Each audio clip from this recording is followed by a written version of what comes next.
اللہ ताला कुरान पाक में फरमाते हैं कि जिन लोगों ने सब्र से काम लिया हम उन्हें उनके बेहतरीन कामों के मुताबिक उनका अजर ज़रूर देंगे। हज़रत अली करमुल्लाह वजह ने भी फरमाया कि सब्र ईमान के अराकीन में से एक रुकन है। सरकार दो आलम हज़रत मोहम्मद मुस्तफ़ा सल्लल्लाहु अलैहि वसल्लम की पूरी हयात मुबारका सब्र व बर्दाश्त का एक बेहतरीन नमूना है। लेकिन हमारे आज कल के नफ्सा नफ्सी के दौर में हमारे पास से ये सब्र व बर्दाश्त बहुत कम होती चली जा रही है। हम अपनी ज़िंदगी को इससे किस हद तक मुतय्यन और मुज़य्यन कर सकते हैं, इसके मुतल्लिक़ हम आज अपने प्रोग्राम में गुफ्तगू करेंगे। और मेरे साथ आज शरीक गुफ्तगू हैं आलिम दीन मौलाना शफ़ात रसूल साहब, उनके साथ तशरीफ़ फरमा हैं पीर ज़ियाउल हक नक्शबंदी साहब और मुफ्ती ग़ुलाम यासीन निज़ामी साहब। आपको खुशामदीद कहती हूँ मैं अपनी आज की ट्रांसमिशन में। नाज़रीन, हमारे साथ मौजूद हैं बहुत ही अच्छी नात ख़्वान सना रियाज़। सना रियाज़, आपको भी मैं खुशामदीद कहती हूँ। और किचन में आपको पता है कि हमेशा की तरह फ़ायज़ा इकबाल हमारे साथ होती हैं, मज़े मज़े के खाने बनाना हमें सिखाती हैं। लेकिन हम अपने प्रोग्राम का जो बाकायदा आगाज़ है वो हमदे बारी ताला से करेंगे। तो सना रियाज़, आप हमदे बारी ताला पेश कीजिए।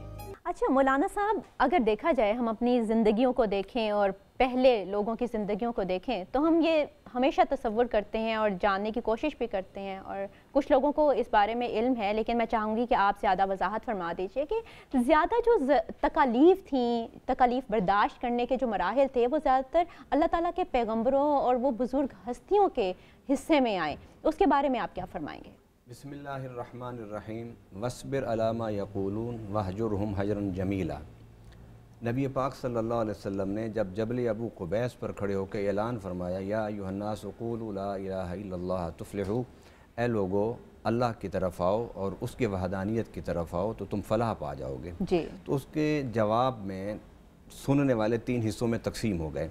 एक तो वो जो खामोशी से चले गए, उन्होंने कोई कमेंट्स नहीं किए, ठीक है। दूसरे वो जिन्होंने इस पैगाम पर सोचना शुरू कर दिया और उन्होंने इस बात के बारे में ये कहा कि ये बात हक होगी लेकिन इस पर तहकीक की ज़रूरत है, ठीक।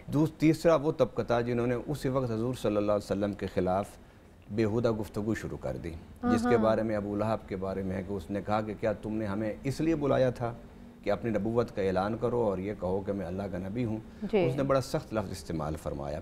तो उसके फ़ौरन बाद अल्लाह ताला ने कुरान में इरशाद फरमाया, वस्बिर अला मा यक़ूलून वहजुरहुम हजरन जमीला।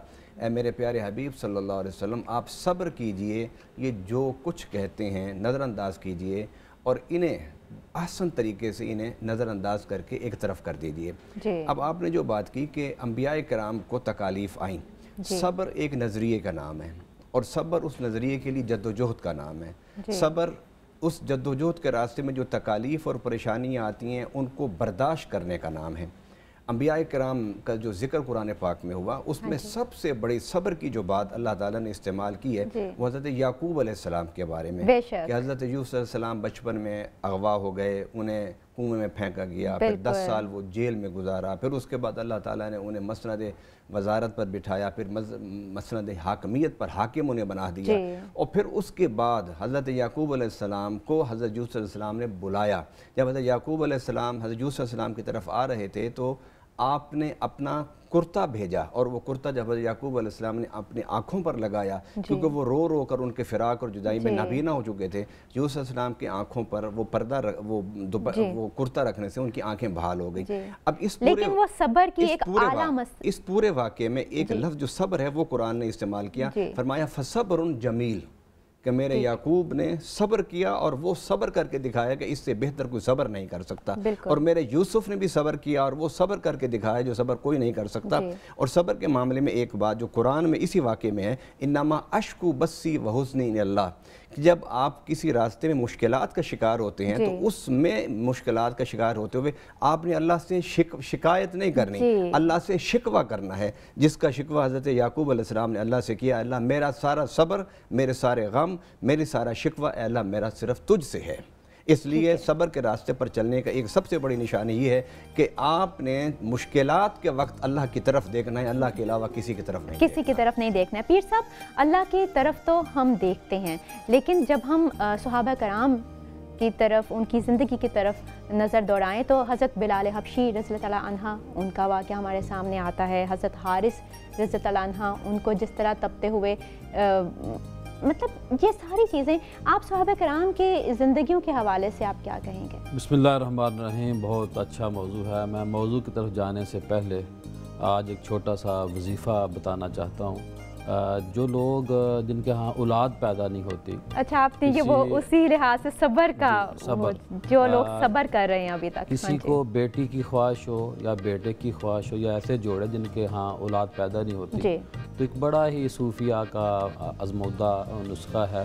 وہ یہ ہے کہ رمضان المبارک اصل میں یہ وظیفہ ہے. باقی 11 مہینے یہ وظیفہ اس طرح کام نہیں کرتا. اچھا یہ خاص طور پہ رمضان المبارک میں ہی کیا جاتا ہے. جو بندہ 6 نفل تہجد میں پڑھ کے 12 دفعہ درود ابراہیم پڑھے گا اور وہ رمضان میں اس معمول کو اپنائے رکھے, ڈیلی جو دعا مانگے گا اللہ پاک اس کو اولاد کے اعتبار سے میں بات کر رہا ہوں کہ اگر اولاد نہیں تو اولاد پیدا ہوگی. بیٹی اللہ سے مانگے اللہ بیٹی دے گا, بیٹا اللہ سے مانگے گا اللہ بیٹا دے گا. یہ اتنا اچھا ہے اپنا فارمولہ. جہاں تک آپ کے یہ سوال کا تعلق ہے, دیکھیے صحابہ نے بڑی قربانیاں کی اور قرآن نے جو کہا ہے نا کہ ان اللہ مع الصابرین, کہ اللہ صبر کرنے والوں کے ساتھ ہے. جب اللہ نے کہہ دیا, ایک بہت بڑا اجتماع ہو رہا تھا تو وہاں کوئی ایسا مسئلہ تھا تو وہ ایک اختلاف تھا, تو میں نے وہاں یہ بات کی میں اگر یہ دوسرا بندہ صبر کر لیتا تو آج اس کی باری ہونی تھی. تو وہاں بڑے بڑے علماء نے کہا کہ میں نے اس لیے اللہ پاک نے صبر کا کہا.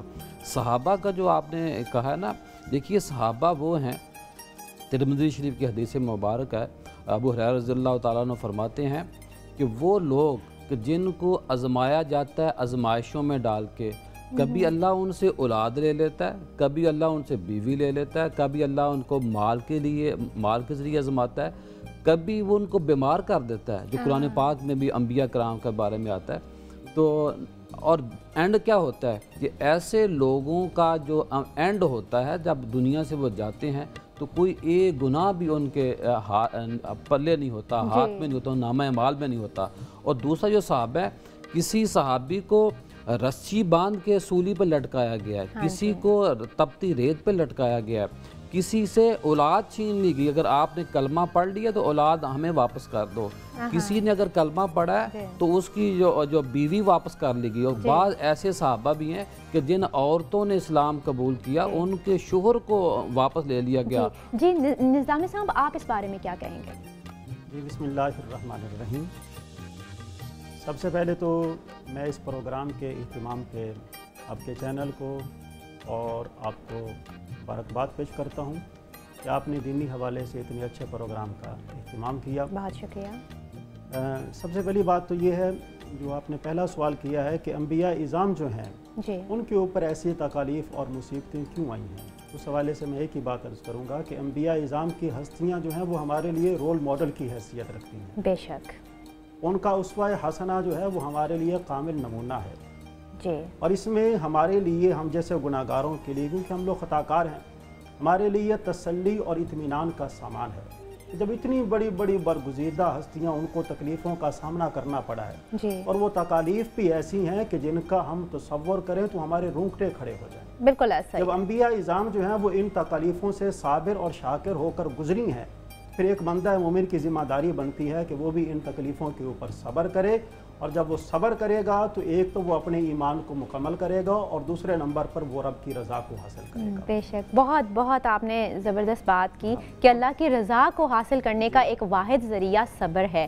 ناظرین یہاں پہ ہمارے پروگرام میں بریک کا وقت ہوا چاہتا ہے. ہماری گفتگو ابھی جاری رہے گی لیکن اس وقفے کے بعد.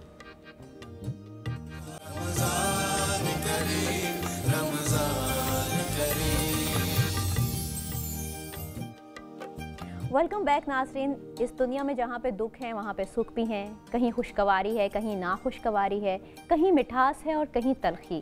لیکن ان تمام صورتحال میں ہم اپنی زندگی میں صبر کا دامن کس انداز سے تھامے رکھیں, اسی پہ ہم آج گفتگو کر رہے تھے. اور میرے ساتھ شریک گفتگو تھے مولانا صاحب, نقشبندی صاحب اور نظامی صاحب. نظامی صاحب کیا کہیں گے آپ اس بارے میں؟ جی سب سے پہلے تو میں صبر کے حوالے سے ایک ہی بات آپ کے سامنے عرض کرنا چاہتا ہوں جی کہ صبر جو ہے اللہ کے پیارے حبیب صلی اللہ علیہ وآلہ وسلم نے صبر کو نصف ایمان قرار دیا ہے. سبحان اللہ. اور صبر جو ہے یہ مشکلات سے نکلنے کا راستہ ہے. اور پھر فرمایا کہ دیکھیں صاحب ایمان لوگوں کی دو حالتیں ہیں جی کہ جب ان کو تکلیف پہنچتی ہے تو وہ، جب ان کو آسانی پہنچتی ہے تو وہ شکر ادا کرتے ہیں، وہ اجر پاتے ہیں، جی اور جب تکلیف پہنچتی ہے تو تکلیف پہنچنے پر وہ صبر کرتے ہیں تو اجر پاتے ہیں۔